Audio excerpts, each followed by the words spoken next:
जोंना नै गस्ला लानथि खुलायना गोदागासिनो दं आदाया मा बेदर बियो आच्छा हांगोनसो दा इखौ उपाय नै ओरैबायदि गेस्टिक भाइर खालामलायखासिगोन आरोखि बिसोरो ओमफ्राय नै बड' नोंसिनि आलदा ना मा ग्रुपआलाय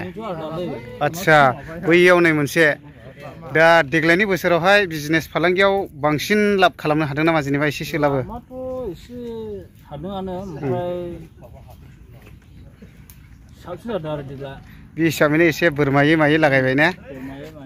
दा नै नायदो आरोखि जेसेबांनाखि बिजनेस मावनानै जाग्रा बिथांमोना देग्लायनि बोसोराव एसेब्लाबो साबसिन लाब खालामनो हानायखौ आंबो सानदों स्टाडि खालामदों मानो होनना बुङोब्ला बिथांमोना सिगांनि बोसोरफ्राव बेबायदि पार्टि जादोंना जायाखैमोन औ जायाखैमोन माने देग्लायनि बोसोराव पार्टि जालायदों बोरमायै मायै बेयावनो आं बुजिनो मोनबाय देग्लायनि बोसोराव एसेब्लाबो साबसिन आरो गय बिजनेसफ्राव जिखिया बिजनेसानो जा बिथांमोना जोबोद मोजाङैनो मावो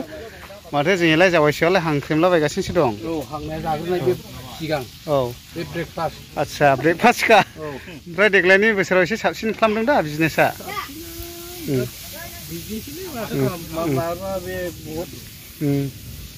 दा जेनेबा दिनैहाय बेबायदि आइफवालि पिकनिक स्पट दाथ' पिकनिक स्पट गैथ'वा जेनेबा गोदान बोसोरफ्राव जायो ओमफ्राय दा देग्लायनि बोरमा बिबु मा बिबुखौ एवजेनासै बिसोरो देग्लायनि बोसोरावहाय माने औ बिजनेस फालांगिया मोजां जानाय हिसाबैहाय बयबो खुसिजोंनो बेबायदि पार्टि जादों आरोना ओमफ्राय नै बैयाव दल मोनसे दंबावो आङो देखायजोबगोन बयबो मावनानै जा बिजनेसफ्रावहाय माने मोजां माब्रैबा लाब खालामनानै न'खरखौ दाफुंलांनो हानाय बेफोरखौ स्टाडि खालामनानै माव बेबायदिनो गाव खस्थ' खालामोब्ला खस्थ' खालामनायनि फिथाइखौ मोनो आरोना दा थिग बेबायदिनो बिथांमोना ओरैबायदि खस्थ' खालामनानै न'खरा माबोरै डेभेलप जालांगोन बिनि फारसे स्टाडि खालामनानै गोबांथार मोजां मोजां बिजनेसाव बिथांमोनानो मावगासिनो दङ दा दिनैहाय बिजनेस मावग्राजों मावग्रा बिथांमोननि स्टाफआ बेयावहाय माने पार्टि जाफैदों आरो माखासे खोथाखौ आं बिथांमोननिफ्रायबो मिथिना लागोन ओमफ्राय नैबेयावबो बोरमाया मासे होबावबाय आरोना ओमफ्राय मासे हनै बेयावहाय होगासिनो दं आसोला जोंना थेफ्रा बसआ बा फान्थाना फानसिरा दै जगेन्द्र फान्था आच्छा आयु गलालै ओमफ्राय दा नै बेयावहायनो बै खासिनामोन नामा आयु फान्था आच्छा ओमफ्राय दा ओरैहाय सारियाव दङनो जिथुनाखि मालिकफोर दा नैबे आदामोनानो जाहोदों ओमफ्राय दा जेनेबा मा उद्देश्य लानानै जाहोखो एसे मिथिहरदो जाहोनायाथ' माने जोंनि थाखायहाय माने बिसोरो बहुद खाथि खालामबाय माने सान्दुं अखा बार नेवसिनानैब्लाबो माने जोंनि माखासे खामानिखौहाय बहुद मोजाङैनो माने मावफुंनानै होनायनि थाखाय जोङो बिसोरनोहाय अननायनि जोंसोरहाय माने अनलायनायजों जोङो जानानैहाय माखासे टाइमफोर दंबावब्लाबो माने जानायनि गेजेरजोंहाय जोङो बेयाव माखासेया दोनथ'बाय नालाय खानाय मानाय बागानफ्राखौ बे हिसाबै जोङो ज' जानानै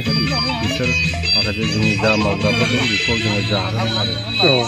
ओमफ्राय जेनेबा देग्लायनि बोसोराव बिजनेस फालांगिरिफ्राव माबायदि जौगादों लाब खालामनो हादों जेनेबा लाब खालामनायाथ' मा बुंबावनो माने जोङो मालखौहाय माने जोंनि जेसेबांनाखि ओनसोलाव मेलेमजिबि बिथांमोन दङ बिथांमोना जोंखौ हेल्प खालामदों दा नै थांनाय बे माबायावहाय MP इलेक्सन जादों बिनि थाखाय जोङो थाखा फैसाफ्राखौहाय बिथांमोननो माने जबान सिस्टेमैहाय जों होनो हायाखिसै जेन'बा सप्तासे डेट लायोब्ला माने मास मोनसे बेफोरबायदि जाबाय दा माने बेफोरनि गेजेरावब्लाबो माने बहुद खस्थ'नि गेजेरजों माखासे थाखा फैसाफ्राखौ लेना देना खालामनानै दा सोरनोबा होनो हाबाय सोरनोबा डेट बादि होनो हायाखिसै आरो सोरनावबा माने एसे बुंजानायबो जाबाय जोंबो बेफोरखौ जों जेबो साना खिन्थु माखासे जेरैबायदि जोङो होनांगौमोन बेफोरनि दिन थारिख बारलांबाय बिनि गेजेरजोंनो आङो माने जा बागान मालिकफोर दङ बिसोरो जोंखौ हेफाजाब होनायनि थाखाय माने नेथ'नो हानायनि थाखाय आं जोंनि जा स्टाफ दङ बेफारि माखासे बिथांमोन दङ नै आदामोन दङ ओरैहाय जेसेबां दङ बिसोरबो बेबायदि फरजावनानै जानानै दङ दासिमावबो माखासेया क्लियार होनो हायाखै दा बिनिखायनो जोङो बिनि गेजेरजोंहाय मिडिया फारसेनि गेजेरजों जोङो खावलायहरनो सानो माने सोरबा बायदिया नांगौनि थाखाय फानदोंब्लाबो टाइम मथे होनो हायाखिसै बेफ्राव जोंखौहाय दुखु मोनदोंब्ला अननानै जोङो निमाहा होयो बे चेनेलनि गेजेरजोंहाय जोङो साफ्रोमबो रायजो राजा आइ आफा बिदा फंबाय बिब' बिनानावफोरनाव जोङो बेफारि जानानै जोङो टाइम बादि होनो हायोब्ला आं बे मिडिया पार्सननि गेजेरजोंहाय आं खावलायनायजों लोगोसे निमाहा बिहरदों आरो दा नै बिथांमोनाबो जालाबाय आरोना ओरैबायदि खामानि मावनाय दांनायाव बिथांमोना ओरैबायदि इस्पात आरोना दा गनायनांगोन आरोखि बिथांमोननि खामानि मावनाय दांनायफोरखौ आरो दा जाबायनो बिथांमोनानो संदों खावदों आरो गोबां खामानिफ्रावनो बिथांमोना इस्पात जोब आरोखि आं एसे मिथिना लानोसै ब्रादार गोथाव दा बे दिनैहाय दे गाजा गोमजायै बेबायदि बोरमा बेदरजों बे आइफवालि मोनसे पिकनिक स्पट मा निउ इयाराव जायो दा बेवहाय जाफैबाय मानि थाखाय जाफैदों बेखौ एसे मिथिहरदो जाफैनायनि मेन उद्देश्यानो जाहैबाय जोंनि गय खानायनि आरोखि आदसा गय खानायनि बेबायदिनो खायै मास मोनसे 1.5 मास 2 मास जाबाय जोबनायनि लाइनाव फैबाय बेखायनो दा माहाजोनफ्रा अननानैहाय जोंहाय नै दा पार्टि होदों आरोखि आदसा दा बेदरनि पार्टि होदों बेदरफ्राथ' जाख'नो हाखासै बेदरफ्राथ' जाख'नो हायि जाबाय जाबाय लाबावनायसै एसे दा बेसेबांसिम गोजोननाय फोरमायो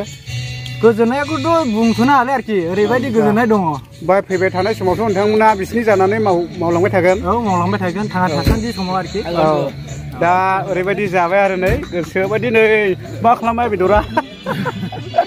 दा बेबायदि आरोखि ओमफ्राय खुसि दा ने बायगोन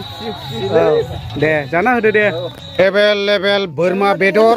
बेसेबां जानो गोसो ओरैबायदि जासिगोन आरोना दिनैहाय नै जोंना बे आदाया खेबनैसो